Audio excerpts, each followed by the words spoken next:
Support for this podcast comes from Progressive, a leader in RV insurance. We've all made RVing mistakes, like not pest-proofing the RV for winter, but there's one mistake you shouldn't make: not insuring your travel trailer. Progressive RV Insurance can protect your travel trailer when your auto or home insurance can't. Get a quote at Progressive.com. Progressive Casualty Insurance Company and Affiliates. Did you know 39% of teen drivers admit to texting while driving? Even scarier, those who text are more likely to speed and run red lights. Shockingly, 94% know it's dangerous, but do it anyway. As a parent, you can't always be in the car, but you can stay connected to their safety with Greenlight Infinity's driving reports. Monitor their driving habits, see if they're using their phone, speeding, and more. These reports provide real data for meaningful conversations about safety. Plus, with weekly updates, you can track their progress over time. Help keep your teens safe. Sign up for Greenlight Infinity at greenlight.com/podcast. Every team, every topic, everywhere.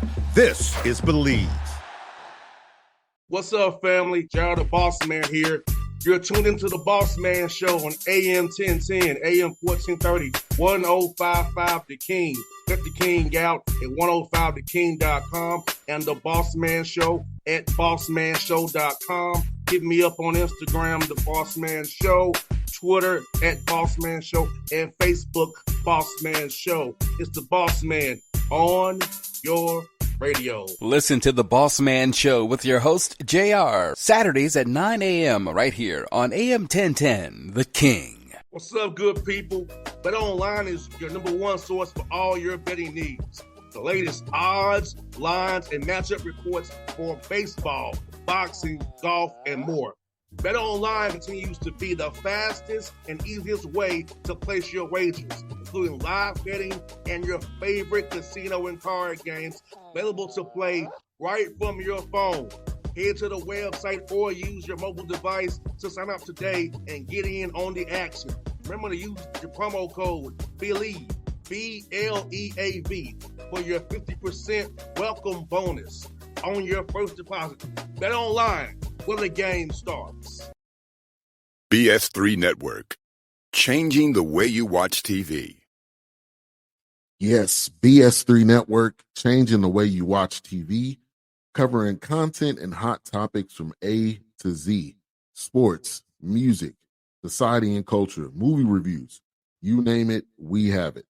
Check it out on bs3network.com or check us out on Roku, BS3 TV on Roku, as well as check out your favorite podcasts on all podcast platforms or Spreaker.com/BS3 Network. You are now tuned to BS3 Network.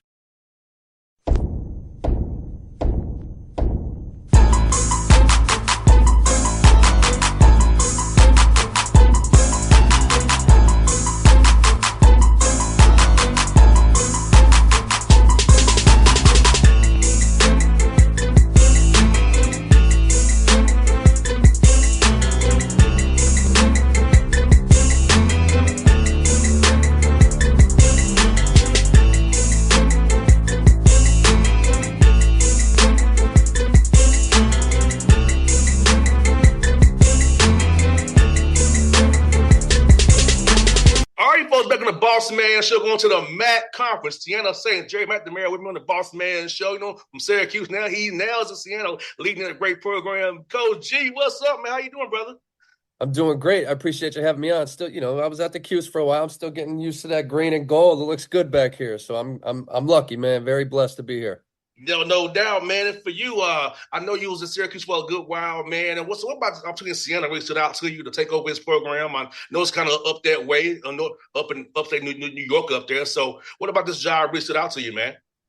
Similar to the Q's, I think when I was in high school, to choose a place like Syracuse, it was, you talk about like elite fan bases, elite venues to play in, support from the area.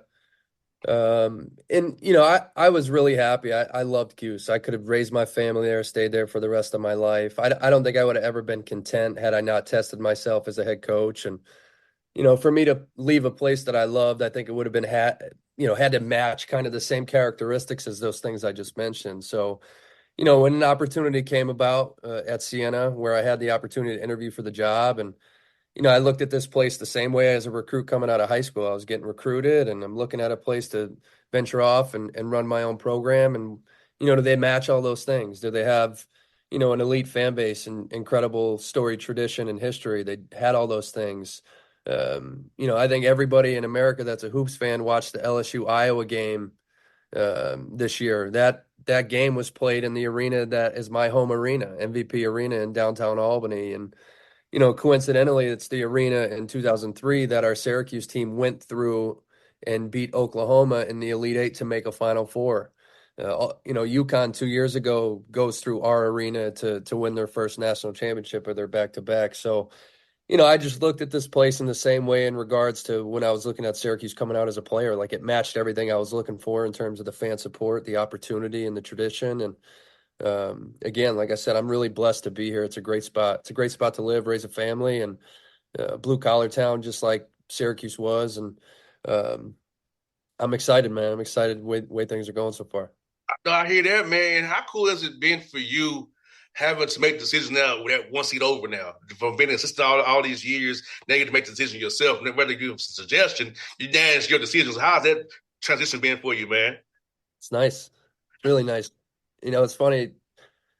I had a conversation with Coach Boeheim years ago, and he said something along the lines of, like, it's a lot different when you're in this seat, and it is. It's a lot different. You're pulled in a lot of different directions that I probably didn't, maybe anticipate, and that's one of the things that I watched Adrian go through when Coach retired and he took over at Syracuse. So I went through that process with him and saw how he navigated it, and that was probably important for my development.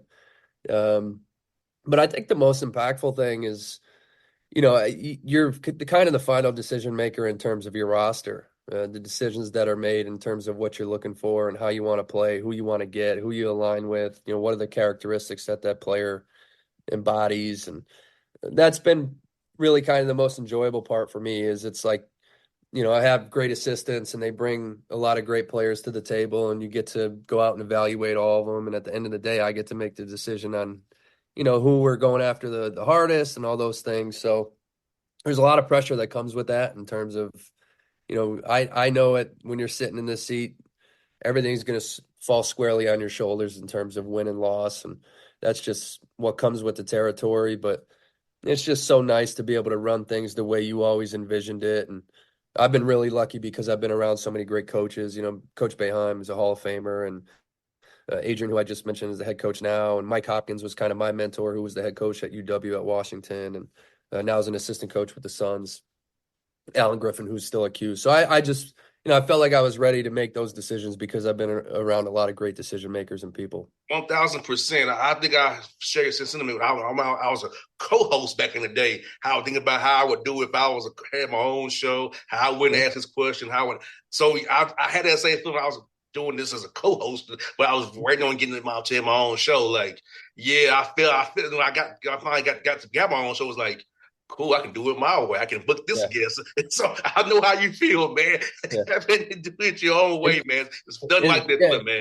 Nothing like it. And those really the experiences of kind of playing second fiddle and going through that and developing your own natural style are probably, equally as important. You kind of need that maturation process in terms of who you develop into. And I was really, really lucky at Syracuse working for Coach Boeheim for all those years because of how much power we had in terms of developing our own voice in the groups we worked with. I worked with the guards for 15 years, and it was basically like from day one, like, here you go, Gerry, here's your group of guys, do what you please, and you just change. I had 4 kids in the meantime, so now my style changed a little bit. I grew in terms of who I was as a person, and it changed me as a coach. And I kind of implemented how I changed into how I coached. And I know I can talk to my 13-year-old son a little bit differently than I talk to maybe my 8-year-old daughter. So people learn in different ways, and those invaluable experiences to get you to the point where you feel like you're ready to go do your own thing are important. And Coach G, man, let me ask you this, man. When you looking for players for your roster this past offseason, what were you looking for in young men? Like, what kind of qualities did you want them to have to be a part of this new Seattle Saints program that you're running and kind of fit what you want to do now in your identity as a head coach? Yeah, well, you're gonna also, it's like cliche in a lot of ways. You see every coach that does their introductory press conference, they're always going to use the word culture. But it's just so vital, to me, I got really lucky in terms of the recruitment process because I had already been in really good position with players in the past. So whether they hit the transfer portal or like a guy like Peter Gerry, who I brought with me from Syracuse, you know, I wanted all those guys to match the same things that were important to me, which was kind of team over self, winning above all else. Are you willing to sacrifice yourself a little bit for the betterment of the group? And I just felt like I got the right group, and then I got lucky with a couple guys that I didn't have a relationship with. I just really liked their film. So then it's kind of a roll of the dice, like it's speed dating. You're trying to figure out what are like I didn't have a previous relationship, so I didn't recruit you to Syracuse, or I didn't know you through AAU. So that's a speed dating process, and like I said, it's just a roll of the dice. You got to hope it's right. And those guys that I did recruit that were that roll of the dice, man, was it right, man? I hit it. I just got the right group in terms of their maturity. One of the things that I've talked about with all the guys that I recruited in my office here was, two things that I need are your respect and your maturity. And when you're talking to a guy in your office, he's going to look you in the eyes when you speak to him. It's when you coach him on the court, is he looking you in the eyes? And that was always really important to me at Syracuse, because I've always, my style is kind of, I don't think people need to be talked at. I don't think they respond really well to that. So if I can talk to you, you have to understand that the time that I'm willing to spend with you is valuable. It's the most valuable thing you can give another human being. So I need you to give me the respect that I'm giving you. I'm spending my time with you. Look me in the eyes. I'm coaching you. I'm not yelling at you. I'm not doing this. I'm just trying to better you. So because I was kind of upfront and honest about my style and what I expected from them, the maturity part really kicked in quick because they understood me. And it wasn't by intent, but I spent my 8 weeks here, and I didn't do it deliberately, but I didn't bring a whistle to practice. So in 8 weeks working with my group, I didn't blow the whistle one time. And I think it really is a credit to the guys that I've worked with that when I speak, I've got their attention because I've been willing to spend the hours in the gym with them prior to the coaching aspect. Now it's about the training, and I spent the time with the training. Now it's about the coaching, and because of the time you spend with them, I get their respect and their maturity, and that was kind of at the forefront of what I was trying to put together. And you got to be talented within that process, baby. You know what it is. You got to win at this level, but Yes. but there's so many good players, and you got to kind of decipher what you want and who you are and who you align with. And I've got a really good group. I align with them. We think the same. We want the same things, and we want to be able to make some noise. And the best way to do it is if you can align together. And this summer, did you kind of maybe combine more doing team stuff than you usually want to do? Because you had so many, the whole new roster, it's kind of mixing some of the player development as well, but maybe kind of get some general concepts in, that we're going to run offensively, defensive. So it's not just like a whole blur come now as you prepare for fall practice here coming up, with workouts coming up here, then practice starting for real, then getting November 4th. It's tipping off here really quickly. Quick, yeah, yeah. More so, the rules have changed. Like back when we played, we didn't get to practice like that in the summer. Never. Never. So like now, like as the rules have evolved and the time restrictions are lifted a little bit, I'd say most coaches around the country probably spend more team practice time than they ever have. It was really important for me, obviously, because you're putting together a new roster, you're taking over a new program, and you're getting a new group together for the first time. So to me, it was a great summer because I got to, for the first time, put in what I was thinking and how I thought, and all these things visually that I was able to do. Kind of behind the scenes of my coaching career, I was able to implement right away with a group that believed in it. So, yeah, to answer your question, 100%, we spent such a great amount of time in terms of the concepts of what I want to do offensively. We touched on a lot of the basic stuff of how we're going to play defensively. And, now I've got, starting September 3rd, I've got 30 practices in 42 days. So I think that stretch of time, because I've got a really good base in terms of how we want to play on the offensive end, I'm going to have to really focus these first, 2 months on kind of really drilling in the defensive side of the basketball and making sure that when November 4th comes around, we've kind of got both areas and sides of the ball, a really good feel of what we are. No doubt, man. This is great. Like I said, for us, man, like it was hard to get that gelling because we didn't really get to see each other in summertime. So you really had to use this time, October 15th, the magic day, to I know. try to cram it all in, to try to Yeah. gel to get ready to play. Now, for us, it was all these buy games we had to play to raise money for the school. So we was getting our heads beat in while we wasn't even a team yet. Playing on the road for the first 2 months, right? Like just Yes. playing on the road against every top 25 team in the country. Yes, everywhere you can on demand to raise money to get your head beat in. And Yep. the key was understanding this is part of the process. Yeah. Well, mine was the OVC schedule, not non-conference. This is for the school, but let's try to stay healthy, don't get nobody hurt, and be ready to make a run in January. Talk about getting thrown into the fire, right? Like right into the fire. But the reality of it is you see teams like even at the high major level, you see a lot of teams schedule like, a lot of mid majors and they're going to go win a bunch of games. But then you see a lot of these teams, like I know Tom Izzo has kind of been famous for it, where his schedule is really, really difficult. So his non-conference schedule is really difficult. So your situation, you go on, you're playing against some of the best teams in the country. You hope by the time that your conference schedule rolls around, you have a really great identity of who you are and what you've evolved into. And, through some of that stuff, like you're going to either your team is going to either unify or divide in that stretch. If you're one of those groups that are just, you lose 6, 7 in a row, like that's a tough thing to go through. And it really kind of makes or breaks who you are. So, the non-conference, if you could find a really nice balance in the non-conference schedule of mixing in those teams where are really going to test you and you're going to be a big underdog, but then at the same time playing teams that are somewhat in your wheelhouse that are probably going to be on the verge of being NCAA tournament teams, which I think we have a few on our schedule this year. You hope by the time that December rolls around, you're starting to become a more polished, better version of your team, Yeah, G, I'll tell you, I can remember, I recalled it in my head. My 4 years, it was 4 wins, 6 wins, 6 wins, and 4 wins. Yeah. Before the OVC play.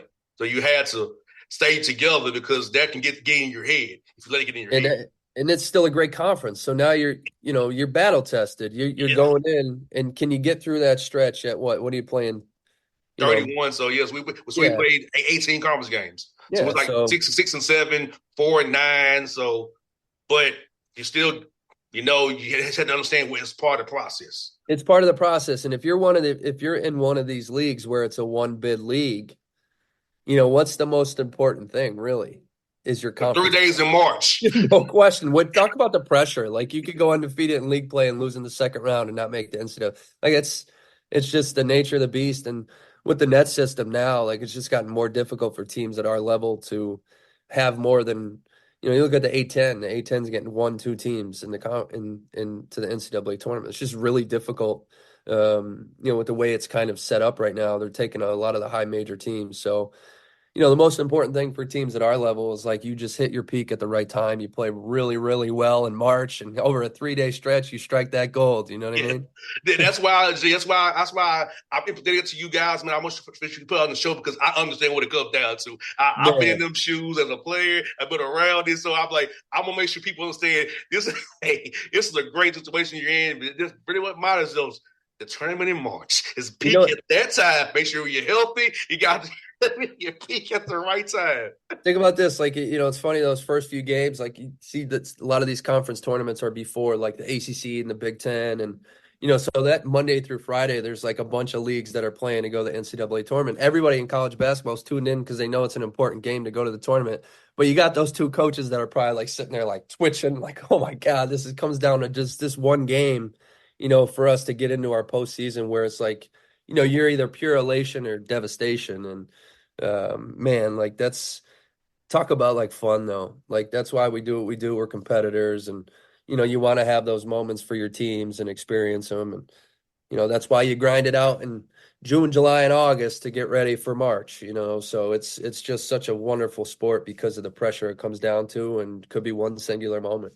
It's funny before you go, but Belmont won the tournament so many times, G, that they oversee moved the tournament to Evansville, Indiana, because they felt some kind of way that Tennessee State and Belmont got to sleep in their own beds. So they moved the tournament to Evansville, Indiana. Belmont won 2 times. It's remarkable, isn't it?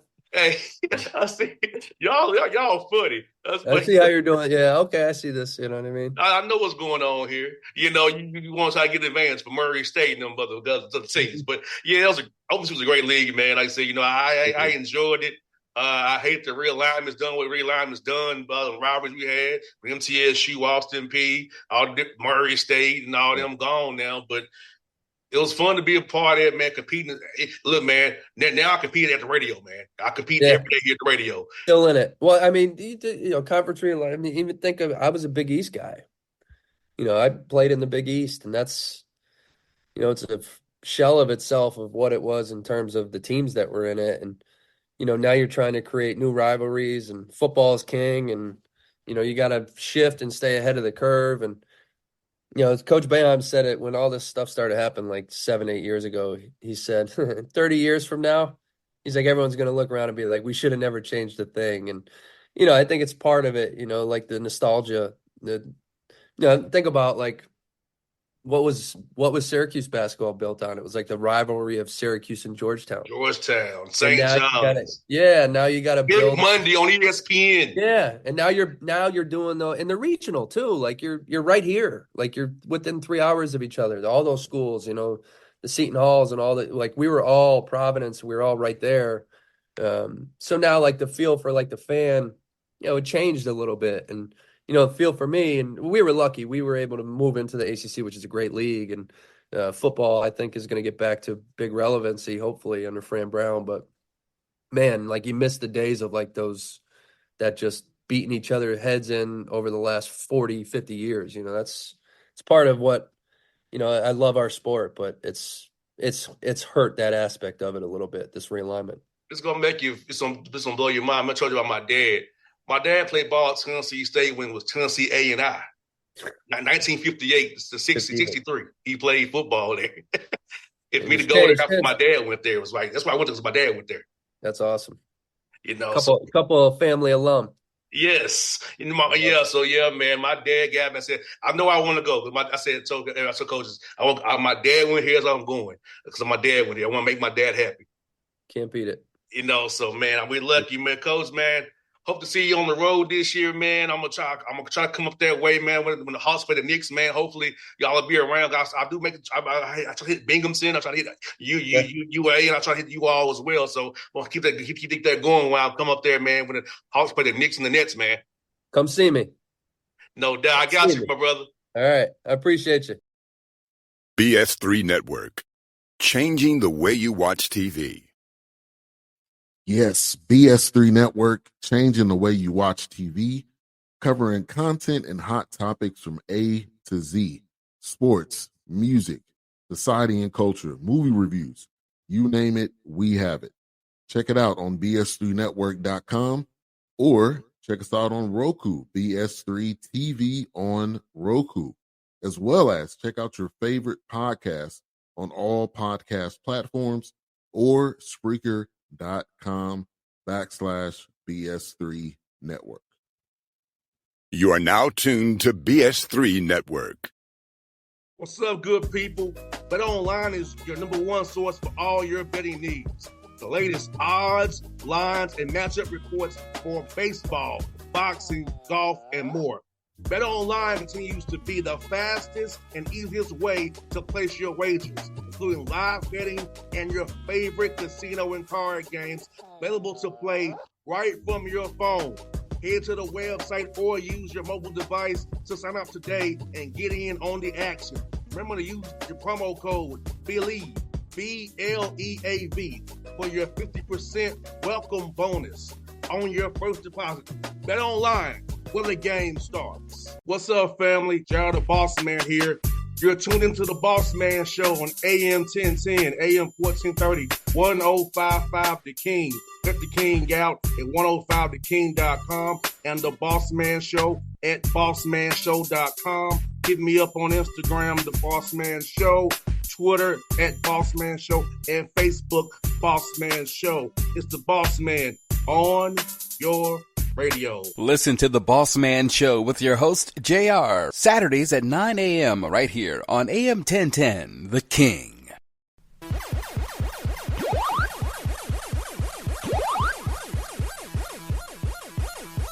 Did you know that parents rank financial literacy as the #1 most difficult life skill to teach? Meet Greenlight, the debit card and money app for families. With Greenlight, you can set up chores, automate allowance, and keep an eye on your kids' spending with real-time notifications. Kids learn to earn, save, and spend wisely, and parents can rest easy knowing their kids are learning about money with guardrails in place. Sign up for Greenlight today at greenlight.com/podcast.